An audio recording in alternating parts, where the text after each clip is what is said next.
Okay, guys, so 6.2b, example 1, bless you. We have 5 to the 4th power times 125 to the power of x. What? Right. Previously, when we were multiplying powers, there was one overall rule that we had to follow. Does anybody remember what it was? No negatives in the exponent. That was one of them. It had to do with the bases. Do you guys remember? I keep the base, but the base has to be the same. So we need the same base. So let's write that must have same base. So we have to have the same base here. Obviously, I don't. So I need to figure out how I can write 125 as a base of 5. How could I write 125 as a base of 5? 125 is 5 times 25, which is 5 times 5. So it is the same as 5 to the 3rd power.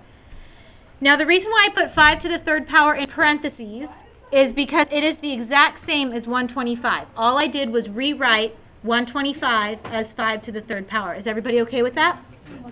And it's all being raised to the power of x. So all I did first was rewrite it as a base of 5. Now, when I raise a power to a power, what do I do with the exponents?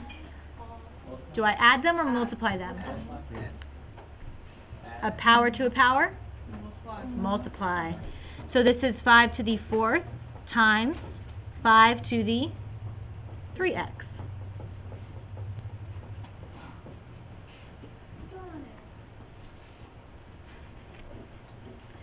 Okay, so now we can go ahead and multiply these things. We keep the base of 5, and what do I do with those exponents?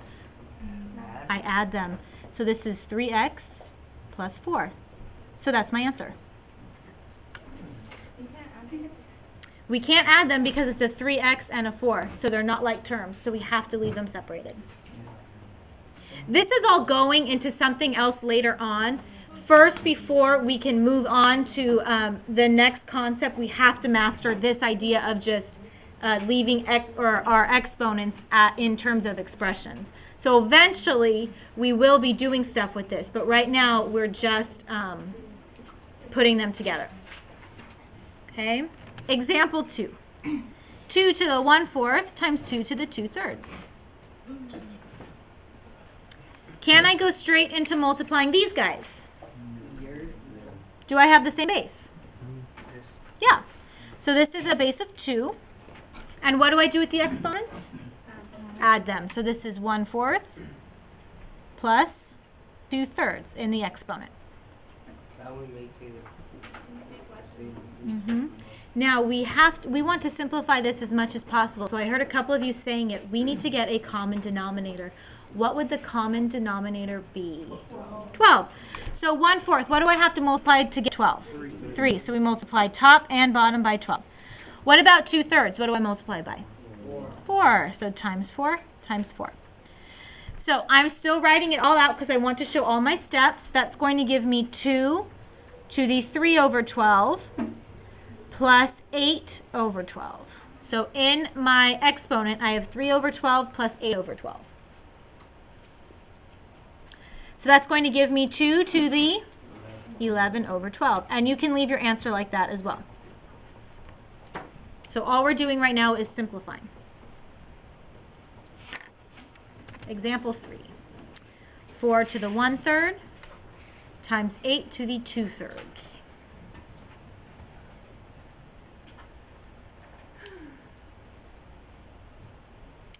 Okay, here's what I see a lot of. Okay, so we want a base of 4. So 8 is 4 to the 2nd. So I can change 8 to 4 to the 2nd. True or false? No, false. False. What's 4 to the 2nd? 16. 16, not 8. Can I write 8 as a base 4? No, but I can write it as a 2. Can I write 4 as a 2? Yeah. 4 is 2 times 2. So that is, in parentheses, 2 to the second to the 1/3. And 8 is 2 to the third. So times, in parentheses, 2 to the third, all of that to the 2/3.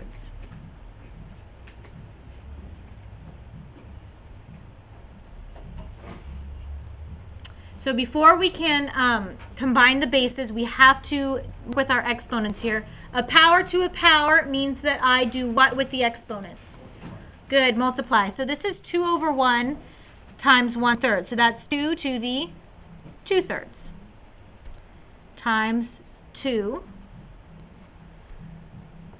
3 over 1 times 2 over 3. Please do not cross reduce yet, because we're going to end up needing common denominators. So this is going to be 6 over 3.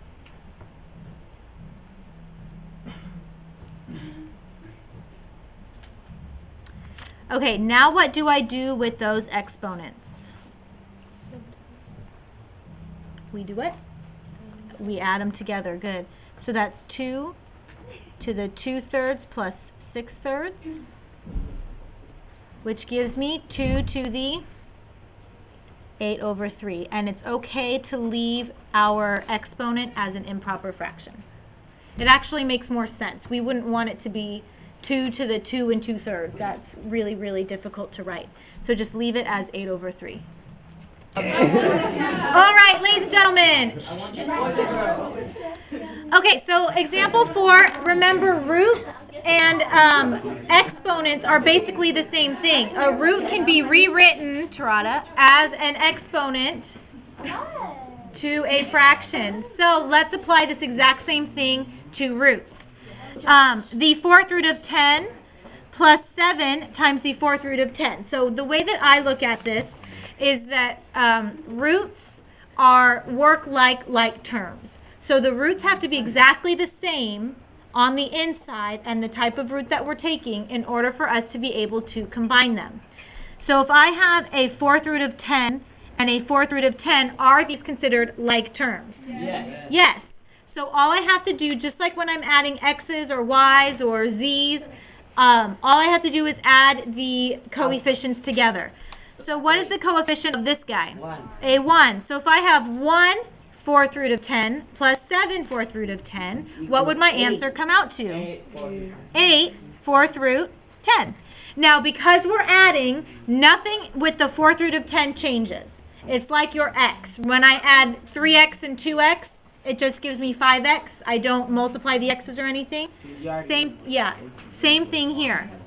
Okay, so the root does not change. The only thing I want you to make sure that you do on all of these problems is double check that you can't simplify it anymore. How does 10 break down? 5 and 2. Can I pull a 4th root out of either of those? No. So this would be our answer. Okay, so you need to make sure that you check that you can't simplify anymore. I am going to show you an example of one that looks like that. All right, example 5. We have cube root of 54 minus 5 cube root of 54.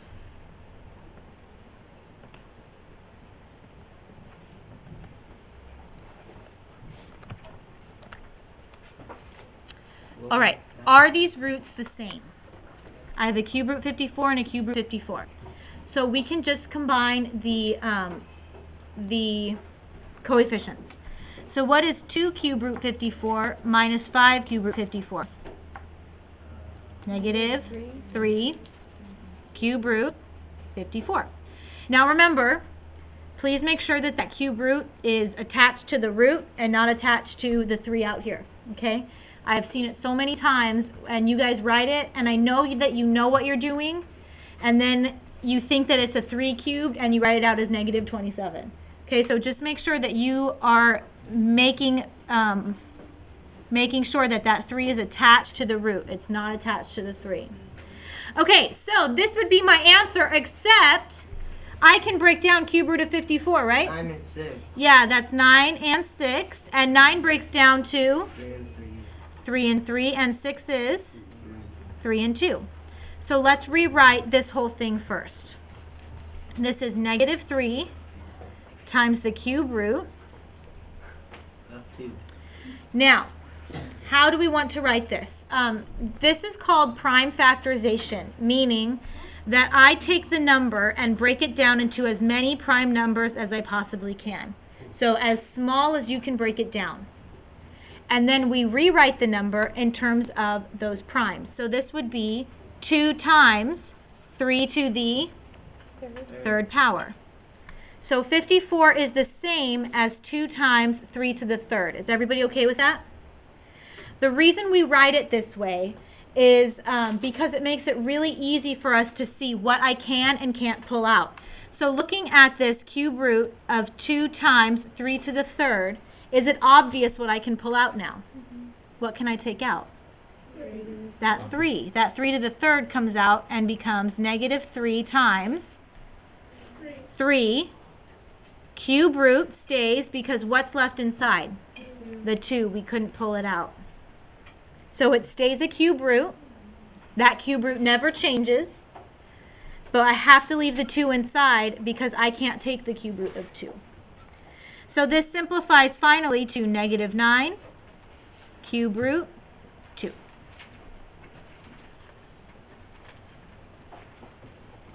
Okay, so taking this idea now, and let's look at something a little more complicated. Example 6, negative 9x squared times the square root of 25x to the 5th plus 3 square root 49x to the 9th.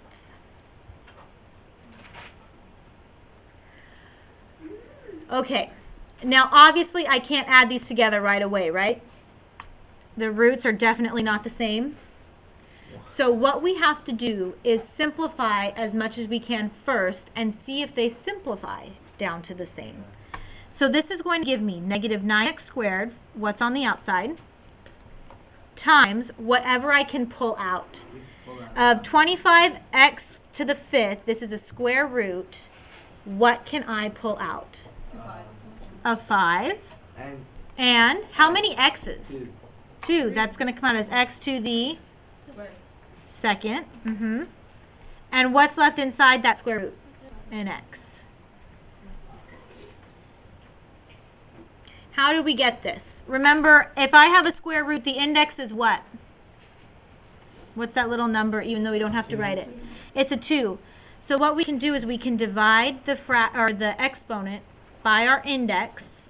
2 goes into 5 2 times, and what's the remainder? 1. So that's what stays on the inside. Remember that? So what about this guy? 3 times, what can I pull out of square root 49? X to the 9th. 7x to the third. Remember, this is a 2. So 2 goes into 9 how many times? 4. Square root of what's left over? What's the remainder? 1x. Okay, because if you guys think about it, if it's x to the 9th, how many x's are actually inside? 9, right? Because this is x times x times x times x. So if I pull out 4 pairs, that's 8 that I pulled out. 1 is left. Okay, so let's simplify a little bit more. Negative 9x squared times 5x squared. That gives me negative 45x to the 4th. Good. Root x. Plus 21x to the 4th, root x. Now do I have like terms? Yeah. I have an x to the 4th root x and an x to the 4th root x. So that's going to give me negative 24, and then x to the 4th root x stays exactly the same because all we're doing is combining like terms. We're not doing anything else. So we just combine them and it stays the same. So that's our answer.